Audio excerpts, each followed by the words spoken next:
So you were talking about, you kind of learned cross-cultural communication even as a kid in your Yeah.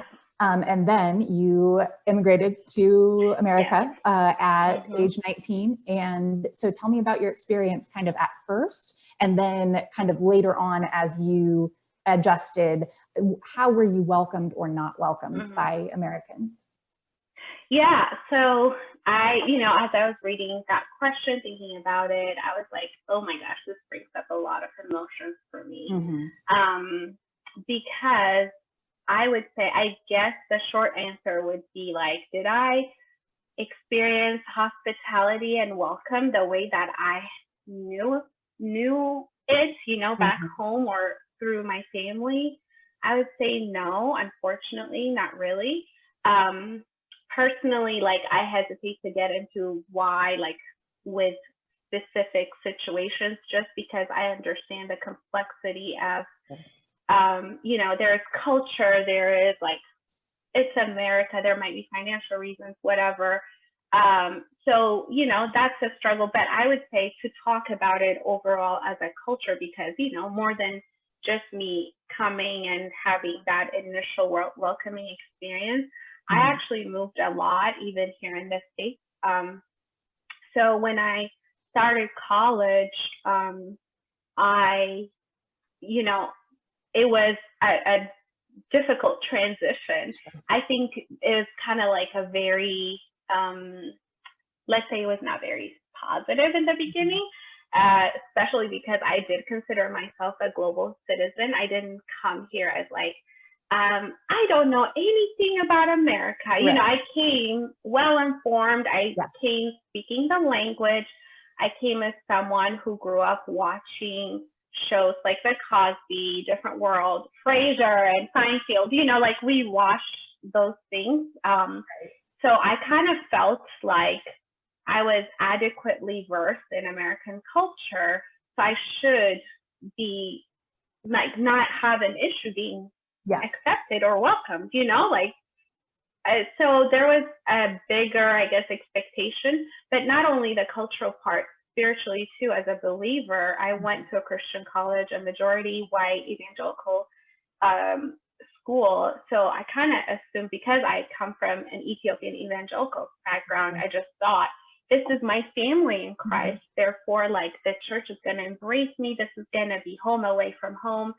And the way the gospel is preached back home paints that picture that it's like the global church is like your home, and so I was like yearning to be, which it should guided be. with, I mean, it should be, but I had just that expectation that the church would embrace me. And even though I would miss my family, I would have a home away from home. And that was not necessarily the case, and it was really disappointing. I think, it was just really disappointing not to be welcomed, because I represented something people reject. I was Black, I was African, I was whatever it is that they felt is other than normal, I was. But then I'm coming as like, hey, I'm one of you guys. And they're like, no, we have questions. It's like, how come you speak English really well? And I'm like, okay, does that really matter? Or how come you are, whatever, like very insulting things, like, how come you're very smart, or whatever, just kind of like, wait, are Africans not supposed to be that? And so I know people did that because they were not raised as a global citizen as I was, Now I understand that, Right. But I assumed, just because of, I guess, how America is portrayed around the world as this like very diverse and accepting community, I just thought, this is my place. This is more than Ethiopia. This is where I'm going to really fit in and kind of, work for the Lord and change the world. But it just became welcoming was not necessarily on their mind. What was on their mind was investigating me to make sure that I was safe enough to let in their circle. So instead of being welcomed, I started doing the hard work of trying to convince people I'm not threatening, and that's just a lot to do when you are young, 19, 20, when you are homesick, when you have grades you need to keep up with because you came on an academic scholarship, when you don't have that much money, that you have to make sure that you live on a budget. There are just so many other stressors. I didn't need the body of Christ isolating me and kind of putting me out and investigating me. It was kind of like, you stay out the door until we talk and figure out if you're okay to be a part of this. So that was really hurtful. Somehow. I had to prove myself. And I think that's hard, especially as an immigrant, because I didn't know about America's history, So I was like, what is wrong with me? Like, as a person, what's happening? Why? Like, I speak the language. I love Jesus. Like, why aren't those two things enough? Because I would think if you didn't know the language, people would have a hard time to communicate with you, so at least I could understand their hesitation. Or if I wasn't a believer, then it shouldn't be this way, but I could at least understand people's kind of hesitation because I don't know. But those two things are what made me a family with these, I felt like I was prepared and equipped to be here.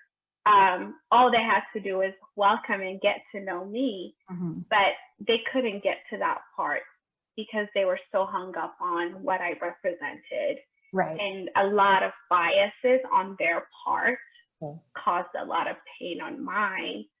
So I'm really like, so I would say that's really that was my introduction. And it took me years to understand what was happening, that it wasn't me or that, something wrong I had done, or the Lord kind of made a mistake with my journey. It was really how the Church of America was operating, like there is a sin problem in all cultures, in all churches, but I think what the church does is identifying the sin and creating spaces where people can confess and bring it under the throne of God. And I found out in America, when it comes to racism, and especially when it's white evangelical spaces, there's no space to confess and, let go of your biases inside the church. So we end up, the people of color that come into those spaces become the punching bag in a sense, and when we are grieved, we don't have a place to go and process that pain. And so we just become the outcast. So it's like, you're not welcomed because we're not going to process this sin. We're not going to confess this sin. So go away and whatever, don't make our life miserable. So that is the opposite of hospitality to me. That so I don't know. You prove yourself somehow for you to come in. I'm not going to do extra work to bring you in. And it's interesting that, so you were talking about Ethiopia before and how it's almost it's so part of the culture that I'm not even sure if maybe you wouldn't even have articulated that when you just lived in Ethiopia of like, no, I mean, hospitality, of course, that's what you do. I remember I was talking to Ebenezer, my husband is also Ethiopian, if you don't know, I was talking to him and saying like, do you think hospitality is something that people really like talk about or say like, we should be this way? And he said, no, I mean, that's what a good person is. It's just kind of understood.